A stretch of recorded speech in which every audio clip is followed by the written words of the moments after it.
video game adaptations. Not something I see a lot of when it comes to anime. I'm aware that most anime are adaptations from manga, and in turn they would be adapted to other mediums like film and yes, video games. But do we ever see the reverse? As a matter of fact we do, and what comes to mind is stuff like the Danganronpa series, Phoenix Wright, and the new Nier Automata series. But those are all the big boys, and of course I would be aware of them. So when you have something like Arknights come out the fray, my first thought was, what the hell is Arknights? Arknights is a gacha game developed by Hypergriff, which focuses on tactical RPG and tower defense. I had a glance at the gameplay and can't say it tickles my fancy. Don't get me wrong, I have a soft spot for strategy games like XCOM and Civilization Revolution, but I'm not really fond of the idea of playing a game designed solely so you have to spend money consistently on it. Personally, I have better things to do with my money. So dusty.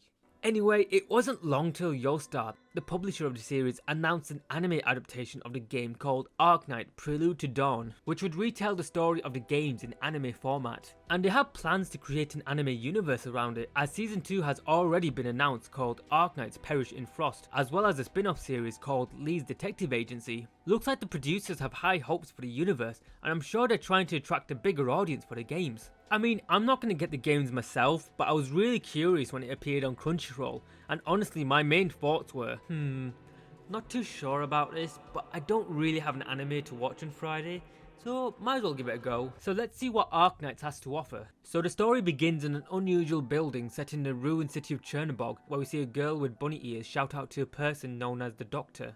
What? No, not that Doctor. A man who was captured for unknown reasons and was kept in stasis for quite a while. They managed to free him, however they discover that he suffers from amnesia and can't remember anything from his past. We are also introduced to Amir, who is part of an organisation known as Rhode Island Pharmaceuticals. And so the band of misfits succeed to free the Doctor, and we are slowly introduced to this foreign world. The first episode really knows how to hit the ground running, a very simple yet effective start to a story, while leaving a lot of mystery to keep the intrigue, although that isn't to say it's perfect. Like the animation for example. While I like how they didn't spare any expense to make this show look great, I'm not really a fan of the black bars in each episode. It's such a weird choice to make because I don't like the fact that parts of the anime are covered up by these black bars just so it looks filmic. Now this isn't the only show that's done this, but it really annoys me when I see it. Either way, I'll live with it. So what's the background of this world? So the anime is set in a world called Terra, which is in disarray as the planet faces terrible catastrophes that are slowly destroying the world. But these disasters also yield a new material called Originium. This valuable material is incredibly deadly as anyone who comes in contact with this will suffer from oropathy, a highly degenerative disease that causes crystal-like features to appear on the infected body. These crystals will eventually grow to consume their host as they die in agonizing death. But before they expire, the infected are also gifted with magical abilities, or as the characters call it, the arts. These arts vary from person to person, but it's clear that oropathy has unique properties never seen before. But because of how deadly and infectious the disease is, the governments in this world have isolated the infected and have shunned them from society. Many infected face discrimination due to this, and somewhere along the line, the infected decide to band together to create Reunion, a militant group who wages a war against the government of Terra so they can suffer as they have suffered. But in the middle of all this war and destruction is a group that wishes to end the fighting between the two. The group is called Rhode Island Pharmaceuticals, which is made up of infected who seek to find a cure for oropathy. But of course Reunion is not happy about this as they try to thwart Rhode Island's goal. That's quite the lore. I mean, I'm summarising a bit since there's more to it, and I'm sure the game goes into more detail. We see a lot of themes utilised from discrimination, terrorism and war, which makes for an interesting story. And the arts themselves are quite fascinating considering how destructive they can be, like from shooting projectiles out of your hand, or throwing down a massive ball of fire upon your enemies, like what the— Either way, this world has me hyped up. So where do we start? While the anime puts the focus on the Doctor being the protagonist, we are also introduced to other members of the organisation who mainly act in combat roles for Rhode Island.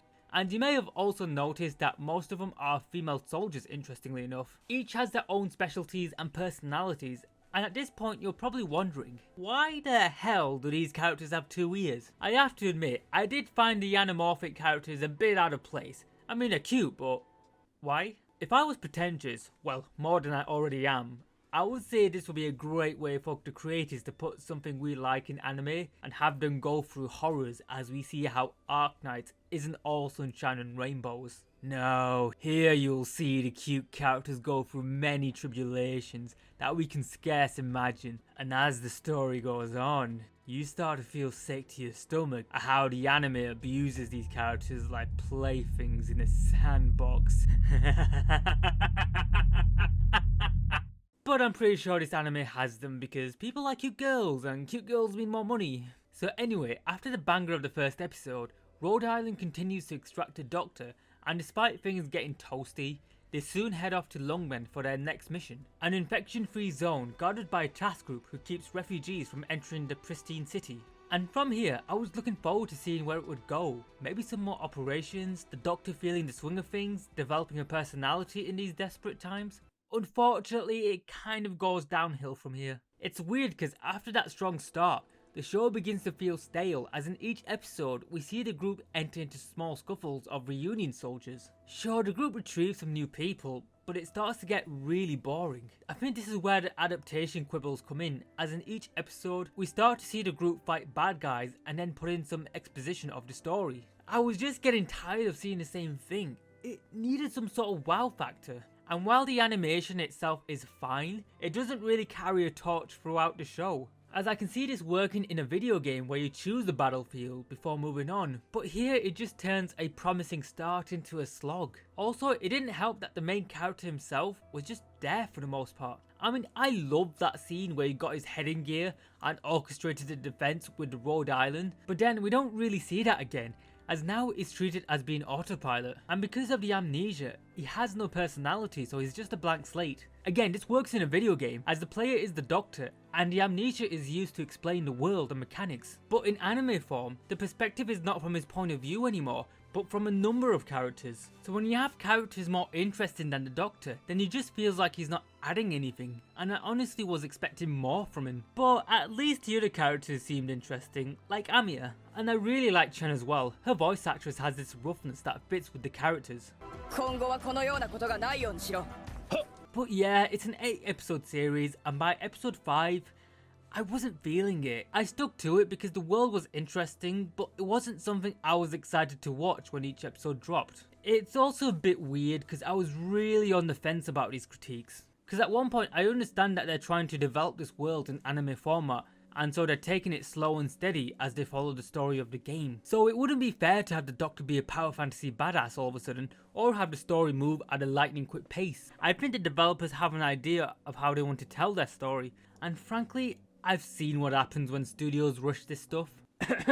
So I commend the anime for being like, no, we'll take our time with this one, we won't rush the plot points, and you'll get what you want later. But saying that, I wish what we got was better. Like, fine, you want to take your time, but at least make sure each episode is consistently good. I mean, that's the important thing. You can have a banger of a first episode, but if the middle loses quality, then you start to lose people. Take Chainsaw Man. The series doesn't show its true colours till episode 8, but the previous episodes were consistently good beforehand, that it was enjoyable before the gut punch. That's consistency done right, keeping the viewer's interest before dropping the bombshell. Arknights started off well, but then we just meandered through small scuffles and expositions, which frankly could have been better. But having said that, the last 2 episodes of the show really knocked it out of the park. So because I'll be talking about the last 2 episodes of the series, there will be spoilers, so if you want to watch it yourself or haven't finished it yet, you can just skip here for the final thoughts, so let's do it.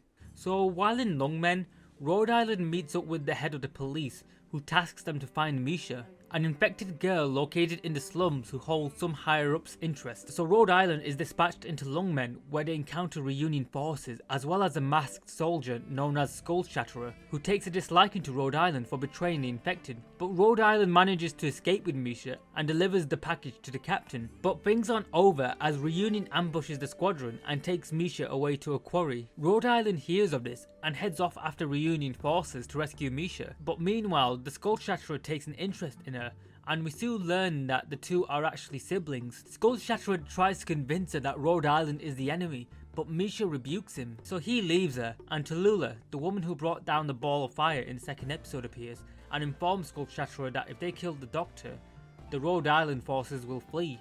And so Rhode Island and Lungmen arrive and begin their attack. At first the two put on a good offensive, but as the fight ensues, Skull Chatterer sneaks behind enemy lines and launches a one-man assault on the Doctor. As he charges with a bomb fueled with his arts, Amiya, consumed with fear, takes aim at Skull Chatterer, and she takes a shot.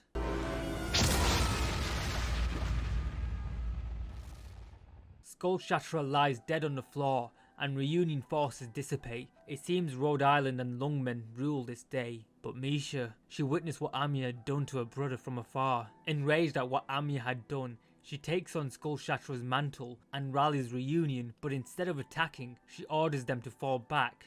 In doing so, she confronts Amiya and Doctor once more. Amiya, who is distraught at the fact she killed for the Doctor's sake, tries to reason with Misha, who is also distraught at her loss, and so she aims at Amiya. But before she can fire, Chen stabs her, and so Misha meets the same fate as her brother.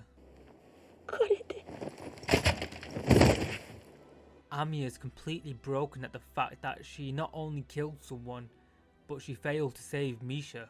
And so the anime ends with the captain lecturing Amiya on the path she must choose to take in this tragic war. The credits roll, but afterwards, the Doctor approaches Amiya and consoles her, which is enough for Amiya as she gathers her resolve. And so the anime ends with Amiya returning to base with her head held high, along with her Doctor. Now that is what I'm talking about. What I just said happened in the last 2 episodes, and this is what I needed. After the mediocre middle episodes, I was so glad that the series finally picked up by the end. I heard that the first and last 2 episodes of the series was done in-house and the rest were outsourced, but I can't find any source on this. And looking into Yostar, it seemed it got burned on a previous adaptation of the game, which prompted the director to start his own animation studio. And I think this was the best option for him, as these final 2 episodes made me realise how much potential the show had as an entire universe. There is so much this show can explore, and frankly the middle does it an injustice. Please Yostar, no more meandering, just give me the good stuff for season 2. So that's Arknights Prelude to Dawn, and while I have no interest in gacha games, and the anime suffered from pacing and quality issues, there is so much the series can offer. It would be interesting if my experience would differ had I played the games, and if you have, please let me know what you thought about this adaptation and if it did the games justice. Like I said, if they can tighten up the screws, then we might have a pretty good series going here. I want to know more about this world and where these characters go, so I'll keep an eye on this series and fingers crossed it can improve on this. Oh man, why did I say that? Why did I say that?